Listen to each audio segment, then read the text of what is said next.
there's some right there. The materials we have, I've already talked a little bit about, but let me give you specifics on the materials. The hook that we're using is a Firehole Sticks 316, I believe is the number for it. And it's just a normal caddis pupa hook. Any of those will work fine. And this is a size 14, but it's a nice wide gap hook. And for dubbing, we're using Hare's Ear Plus, which is a nice buggy dubbing. I think buggy works really well for this fly. And this is tan, so it's Hare's Ear Plus and tan. And then the bead, like I said, is just a Hobby Lobby glass bead for like people that do bead work for a hobby. And then the soft tackle could be almost anything. We're using partridge wings. And the partridge wings, let me pull them so the guys online can see them.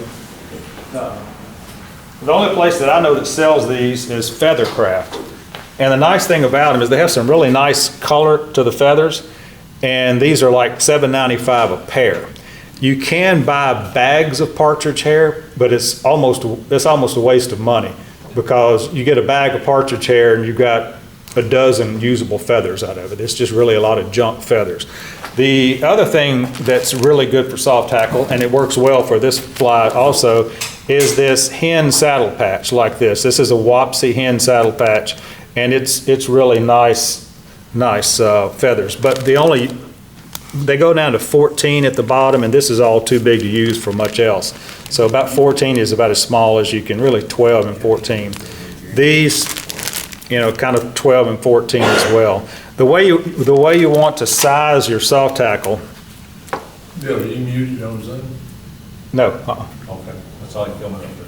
Is it came up on mute? It keeps coming up on the screen. Oh, that's the TV muted, so it won't feedback. For example, you want to look at the length of your hook versus the length of your soft tackle. And I'm going to peel some of these feathers off. And you want the length of the feather fibers to be about the same length as your hook. That's how you pick the feather size for your hook. And so that's why I told you to get some smaller feathers there. But so with that, let's start tying. Oops. I knew I would do that. Am I still in focus? Yeah. Okay, good. All right.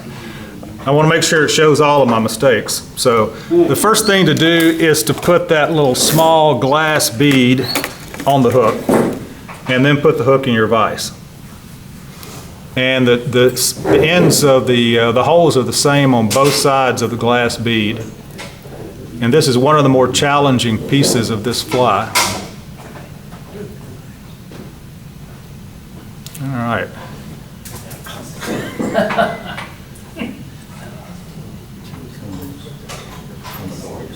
Okay. Now we're not going to leave it there. Obviously, it's going to wind up in the middle of the pattern. And we want to start our thread about the middle of the hook shank, so somewhere around the point. Now this hook is kind of curved, and so you see if you try to go over the top with your thread, it's kind of slips off. So on these hooks, I like to start underneath first, so just bring the thread underneath. And for those of you that are this is the first time you're tying, you want to keep a short length of thread here. You don't want 6 inches hanging down because it gets really slack. So you want to keep a fairly short distance between the end of your bobbin and your hook. So if you go underneath like this and start wrapping and just wrap back onto the thread and get 5 or 6 wraps or 4 or 5, whatever you want, and then you trim off the tag end. And you can see I really only have about 1 inch or 1.5 inches of thread hanging out here. And I want to make fairly close to touching wraps. I want to wrap down into the bend of that hook because we want to bring the body of our fly all the way down into the bend so we'll have that nice curve to the body of the fly. And so once I get down into the bend, and it doesn't matter where you stop, just somewhere down into the bend, about there, I'm going to bring my thread back to just behind the hook point and let it hang there. Maybe one more bit forward. Do we want to just make a little dam to keep the bead in place? No, we don't. We don't. And the reason we don't, Frank, is because the dubbing's gonna hold the bead in place. Yep. Perfect. So now, take some of your dubbing and just get the very smallest amount. I mean, see, I don't have much at all. I mean, just a tiny, tiny amount of your dubbing. Pull out 2 or 3 inches of thread and then just roll it onto your thread. And that makes what we call a dubbing noodle. And I want to do that a couple of times to where I only have about 1 inch right now. I want about 2 inches of dubbing. Now, if you make it thicker than that, say it's really thin, it's not much thicker than the hook. If you make it thicker than that, don't make it as long, because we're only going to dub halfway up.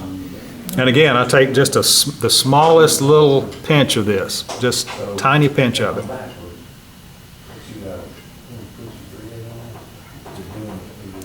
And I run my fingers in one direction, so I roll it in one direction to roll it onto the thread.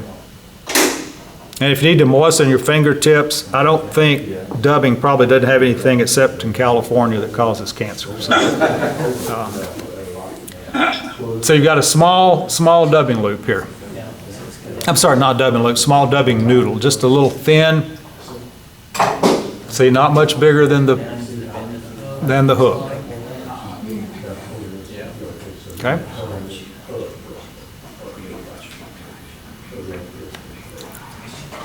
And again, I want to keep as short a thread as I can, so I keep my end of my bobbin up close to my dubbing. And then notice that I have a little gap here before my dubbing starts. And I'm going to use that gap to move my thread back to the very base of where I ended my thread when I brought it down into the bend. And then I'm going to start wrapping there. And if you have too much dubbing, you can always pull it off. And I'm going to have too much here. So I want to dub there to just in front of the hook point. And I'm going to trim some of that off. Are you trying to taper the body or not? Not really. Okay. No, it's kind of small, and it kind of naturally tapers really as you wrap it forward. You can bulk it up a little bit if you want. But, and you can see I have too much dubbing, so I'm just going to pull that off. And all you have to do is reach in and pull it off, where you just reach in with your thumbnail and pull it off your thread. And that always leaves a little bit hanging out, so I'm going to trim that off.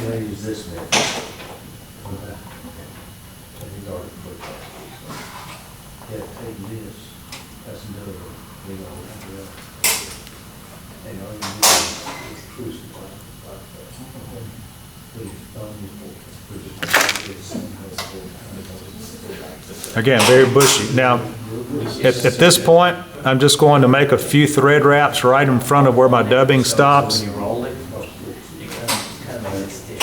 Yep. So you roll it always in the center. And I'm going to wait right here for folks. Roll it like this. We tie off right there? Yes, we're going to tie off right here Roll and it like this.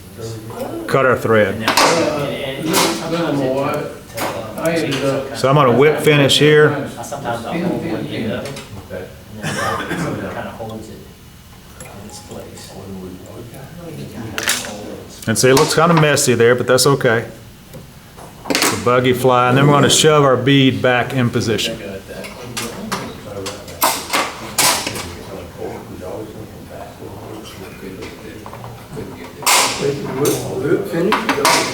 I whip finished right at the end and then cut my thread.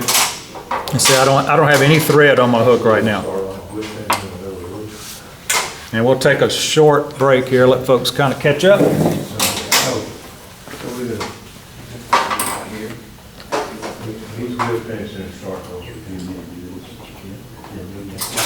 Push the bead, push it back. Push it back. Real down.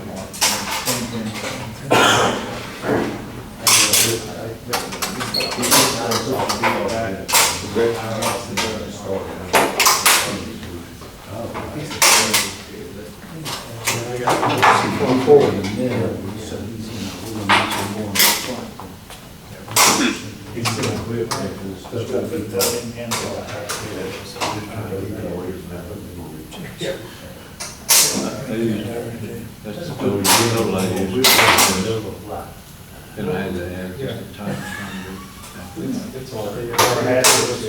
see this, you get over it, you're right on that.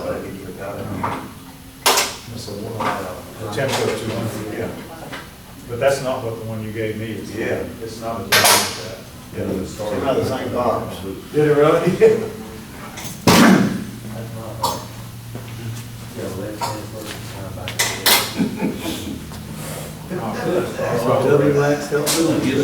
Yeah, that wax would help. Let's do that step over. We'll do something different. Something different.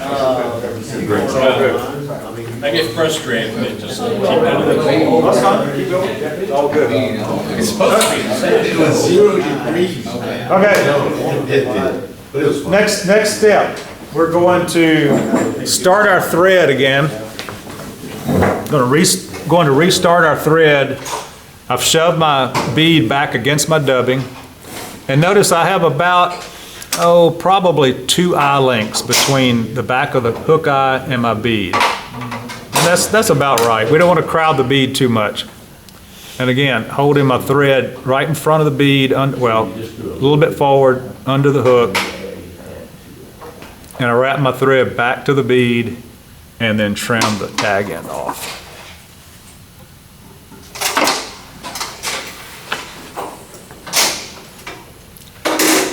And what we're going to do next is we're going to dub just that little short section. So you don't need much dubbing at all. I mean, just a little bit of dubbing. We're just going to dub that short section there.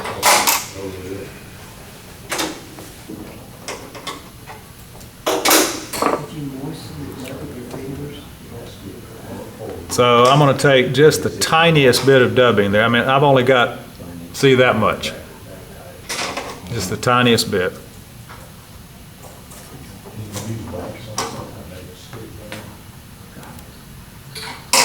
I use PSC. You can see I only have maybe not even quite an inch. And I'm going to just, I'm going to dub right in front of my bead. And you can see this Hair's Ear Plus is really, really spiky.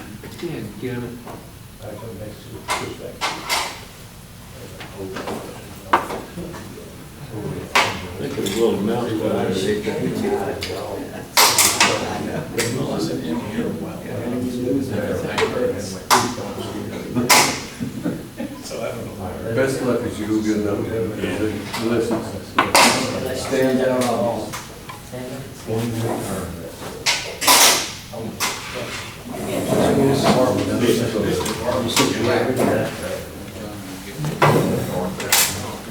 All right, how we doing?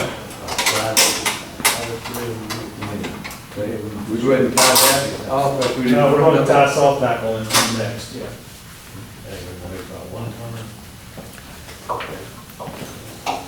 And we want to have about the length of the hook eye here that's clear for us to tie the soft tackle. So if you need to take your fingernails and just shove it back a little bit like that, you can certainly do that. What you need, Tom? Have another bead? Yep, just a whole bunch of them right here. Thank you, sir. Mine went on a trip. Yep. So you can just take your fingernails and just push that dubbing back a little bit and make room for your soft tackle.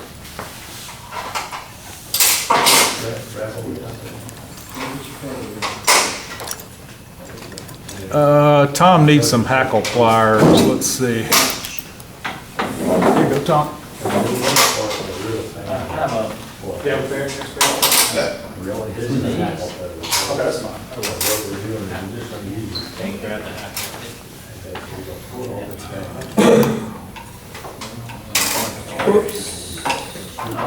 All right, now, our last step is to prepare our soft tackle and tie it in. So I have one soft tackle feather here, and I'm going to strip off a lot of this all the way back to everything from the base of the feather probably up to about right there. We don't want to leave much at all because we don't really need that much on the hook. We only want to take a couple of wraps. So I'm just going to peel that off each side.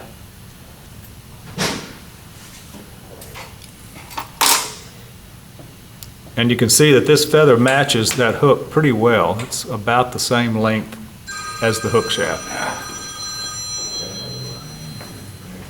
You can hold that little tiny feather up there. Yep. And so see, what I have overall is just a little bit longer than the hook. Not much. See, it's not too much longer than the entire fly. And it's kind of a guess how much you leave. If you leave too much, you just have a little bushier fly. If you don't leave enough, you won't have as bushy a fly. So once you have that, Now, Bill, I see you have, they're not the same, trimmed off on both sides. well, I can see it on the TV, but my glasses, I can't see that, Carlton, so it doesn't matter. Okay. Yeah.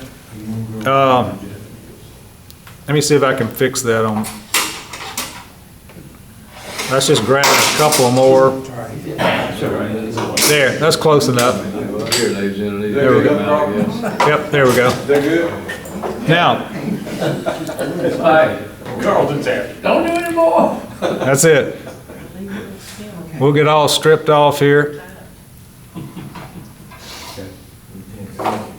See, on the TV, I'm seeing individual feather fibers. Yeah. With my glasses, I'm lucky to see the feather, so. Right. Me too. All right, so I have a set of hackle pliers here. Now, the challenge here is not breaking the feather. That's going to be the biggest problem here, is breaking the feather, because let me show you how we prep it first. I'm going to take my hackle pliers, and you can hold it with your thumb if you want, but I find it a lot easier to use hackle pliers. And I'm going to hold about 1/8 of an inch into the feather, and then I'm going to pull those fibers back like that and leave something like this. You don't want to be too close to the tip, because if you go all the way up to here, it will certainly break on you. I mean, it's too fine not to.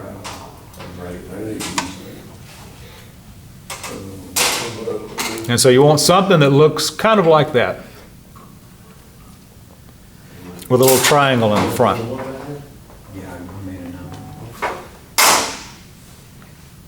Do you leave the pliers on it? No, I had the pliers on it, Mike, like this, Yeah. and I stroke the feathers back, and then I take the pliers off. Okay. All right. Yeah.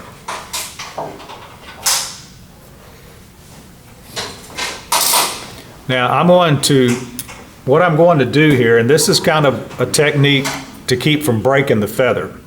If I tie it in right against the feather shaft, right there in that little joint, that thread's going to bite into that shaft and it's going to break.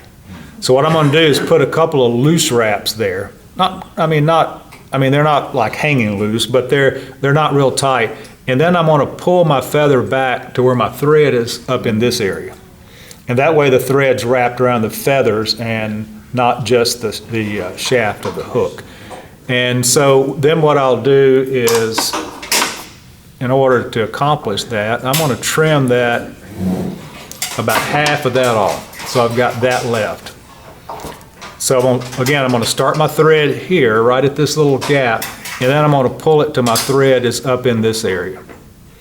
I'm going to pull it to those little fibers, clear my hook eye right there is what I'm going to do. So now, I want my thread to jump to the back like that. So when it's slack, it doesn't fall off the front. So to do that, to make it do that, as you look down on the top of your bobbin, if you spin it counterclockwise, it'll uncord the thread and make it jump to the back like that. That's clockwise, Mike. Counterclockwise. As you look down on the top, yeah, there you go. Okay. Yeah, there you go. Or as they say across the pond, anti-clockwise. All right, so now I'm going to take now, and you can see why I wanted it to jump to the back, because I have a little loose wrap there, and I'm going to grab that feather right at that point, and I'm going to make 2 or 3 snug but loose wraps, and then watch, I'm pulling back One or two. to where that just clears my hook eye. So we would say, you got, And then I'm gonna take a couple of tighter wraps, you're gonna lay it up here. And you're gonna wrap a couple of these. like that. And just keep your fingers crossed that it doesn't break, because then you have to start over again. And, hold on, pull back some. So I'll let y'all get tied in. Everybody tied in yet, or no? Just pull it down. Don't come too far. Not quite? I'm just watching. You got that dude you had. There, tied in, okay.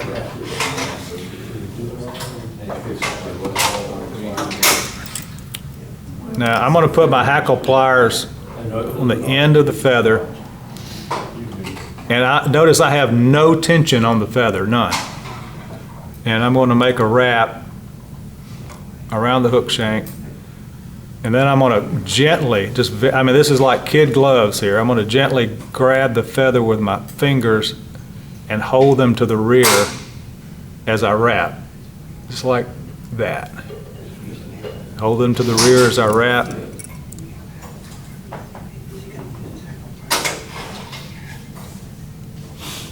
And again, I'm putting very, very little tension. Very little tension on the feather. And then I finally get to bare shaft, bare feather shaft. And when I get there, I just loop my thread. Don't worry about catching those feathers. We'll take care of those in a second. I loop my thread over twice and kind of snug it down a little bit and then let go of that. Looks like a mess right now. Where did you let go? I wrap twice on the stem right there. Okay. Two or three wraps. You don't want to build up a whole lot, but 2 or 3 wraps. Just like that. And then I'm going to reach in with my scissors and cut that as close as I can. Like that.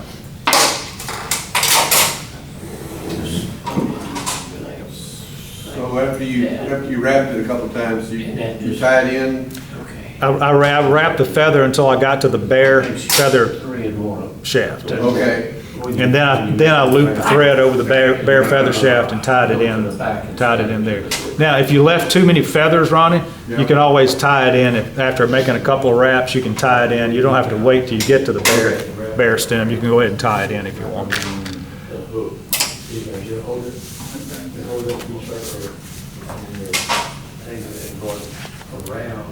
Now, I'm not going to leave the fly like this, because that's a mess. I'm going to take my fingers, those little wayward fibers in the front, and I'm going to pull them back with my fingers. Just kind of work till I get them all back, and then start making a few wraps and build a very small thread head there.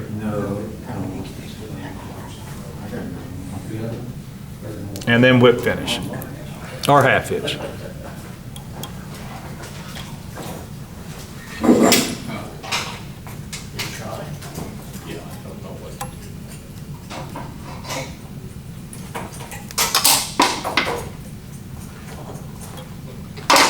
All right, and then a little head cement on that, and it's pretty much done.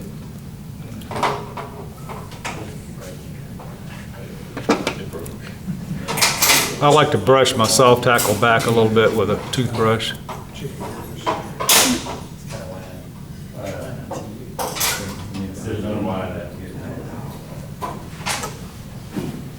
And that's it.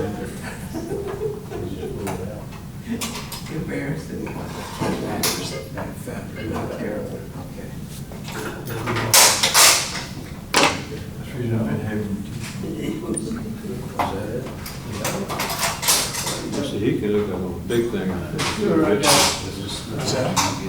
just say that when you can look at your blown up version, it helps a little bit, or does it mess you up? No, I have to watch it up there because I can't see well enough to tie it down here. I got too much thread in my eye, I'll never get it.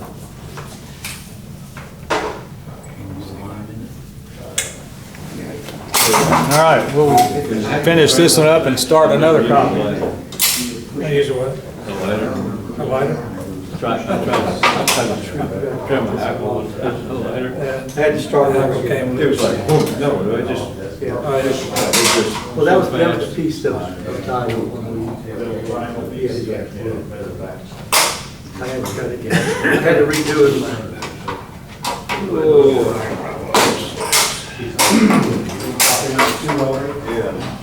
Oh, I see the whole thing, top of the wire there. They wouldn't have a problem with this. And we can't see that. I guess my whip finish, I'm doing like a 5-turn whip finish, I guess that holds it. Yeah. Slip back. Well, I like it, except I put too much thread on my hook out. I never get it. That's the hardest part, you don't have enough room for that soft tackle there. I gotta get that. I don't work over Oh, he did it. I gotta try to get that.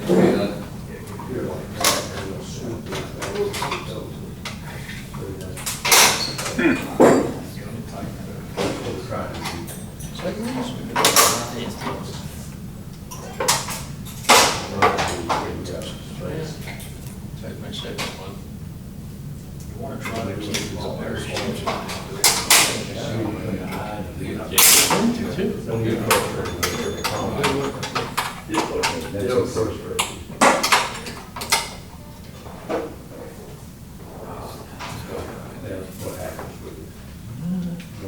I'm not even gonna try to put it in the blue. This is your right, I'm gonna try to do it. I can't see it. This is your right bottom? Yeah. Yeah, I couldn't either. Took mine apart.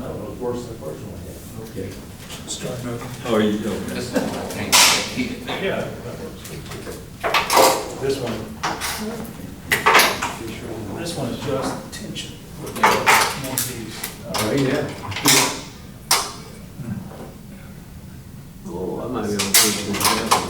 Kind of a little, I fish with a lot of sizes, so a lot littler than that.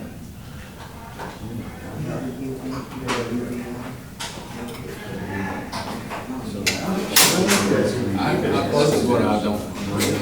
well, that takes. But that thing won't last. Gotta get another. I knew mine. I dropped my bead.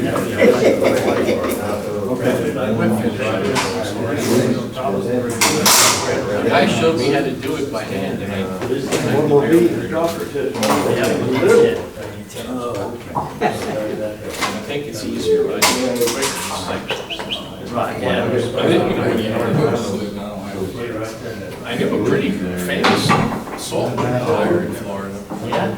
Yeah, I mean, that's how he made a living. Oh, there's the bead. He would buy thousands. All right, y'all ready to do this one more time? All right, I have my bead and hook in there. And again, I'm starting, now I'm using 70 denier tan thread. You can use whatever thread you want, but tan or brown works good with this. Starting about the middle of the hook. How does that compare to, like, I use a 6/0? Now 6/0 is more like 140 denier. Is it really? Yeah. Okay. 8/0 would be, 8/0 would I have be, 8/0 too, I should use that. yeah. Maybe that's why. It may give you too much bulk at the front. And again, remember, I'm wrapping down almost halfway down that bend and then coming back to right there. Well, you already got the glass bead on it. Yeah, you put the glass bead on it before you start wrapping. Otherwise, you won't be able to get it on. Man.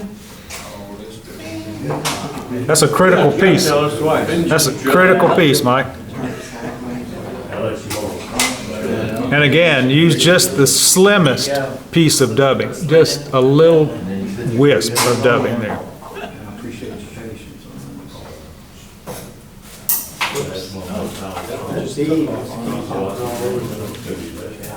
And I'm only making a little less this time because I had too much last time.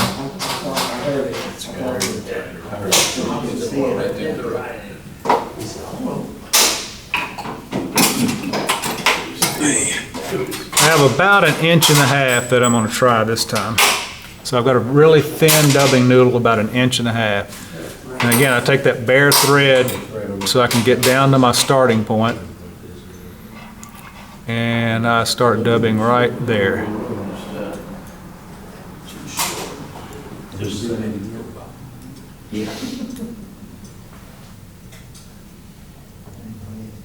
You know, after we run the thread on the hook, Uh-huh.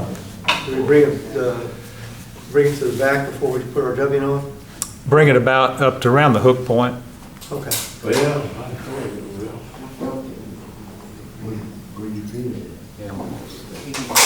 Yeah, this time my dubbing worked out a little bit better.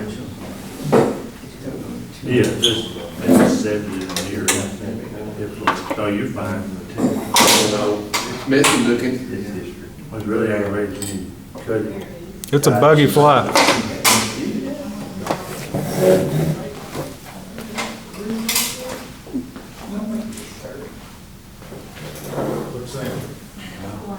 This is not the easiest one to start on.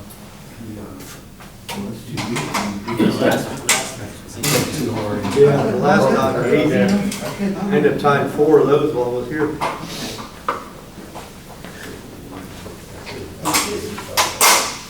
And that amount of dubbing you see there is just the tiniest width. It's not much.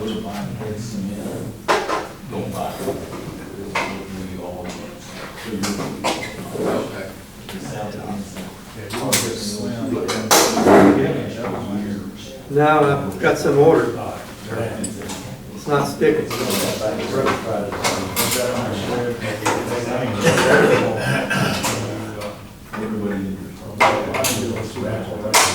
What's the name?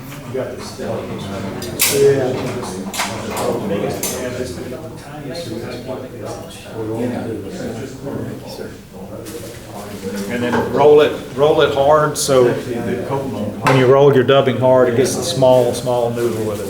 Yeah, that works. Tom, this is a little smaller than your saltwater flies you're fishing. Yeah. We'll do bigger ones month after next. Next month we do a dry fly. The month after that, we get back to big flies. All right, so now remember at this point, I tie my thread off and I'm going to whip finish. I'm going to give it a 4 or 5 turn whip finish here, 3, 4, 5, and then trim it off.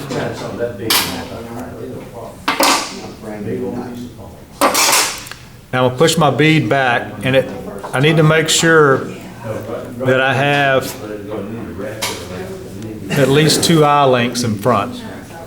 And probably not quite, so I'm going to push it back a little bit more to the rear, make a little more space there. I'm going to have a little more than that even. There we go. I want to have plenty of room to tie in my soft tackle. And in the front, start, midway.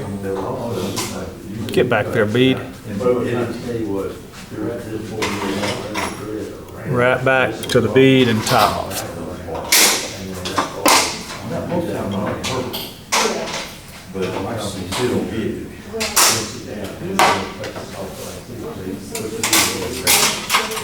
And this is a really tiny piece of dubbing. I mean, it is minuscule, would be a good term, I guess.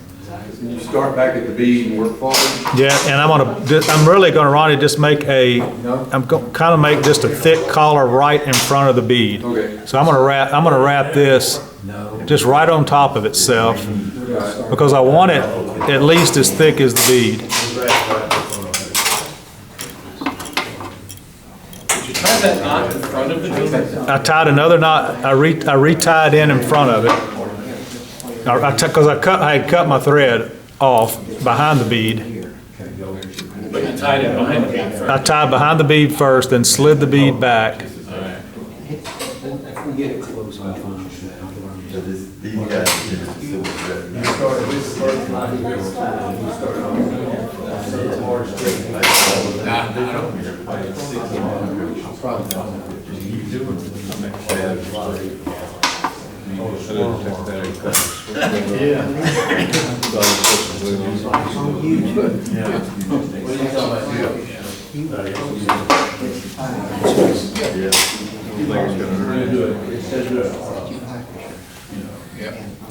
All right, and I need to grab another salt tackle. And I got ham radio stuff. I got work today. Light, fluorescent, everything.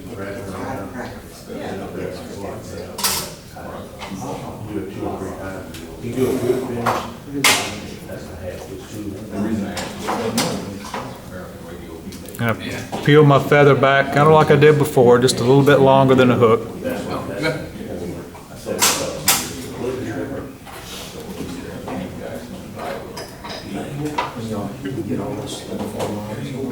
Mark, Peter, y'all doing good there? Yeah, I broke off my thread a couple of times, but that's not the end of the world. You didn't break a feather yet, huh? Not yet. Oh, that'll happen, believe me. More soft tackle. That's next. Yep. Write some stuff today. I used to. All right. And again, to prep my soft tackle, I'm going to use hackle pliers.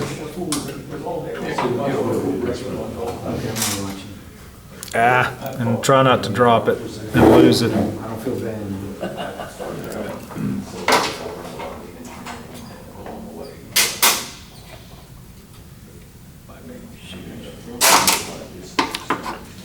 Trim a little triangle there.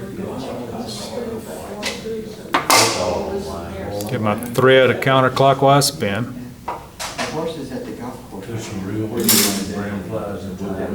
Couple of loose wraps, pull it back, and then give some tight wraps on it. You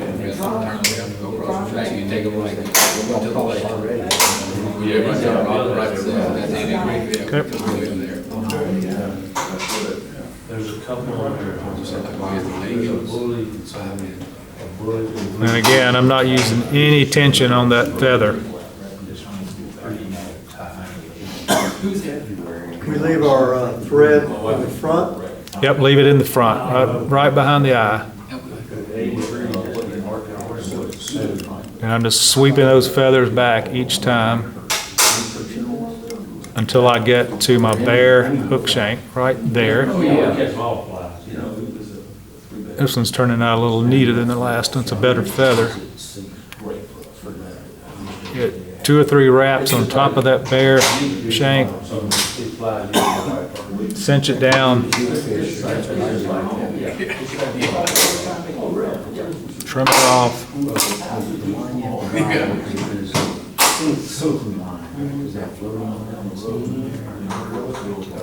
3 or 4 nice wraps and a whip finish. You want a floating fly line to make something that fits sink, but you can say with a floating fly line.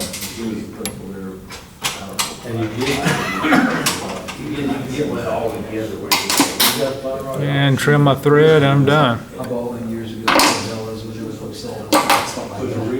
Little Sally Hansen's hard as nails on this one. It's got a line on it? Yeah. That's a float line shirt. Unless it's been on it like 20 years. My son-in-law did it, I gave him one, he didn't use it, so much for brand.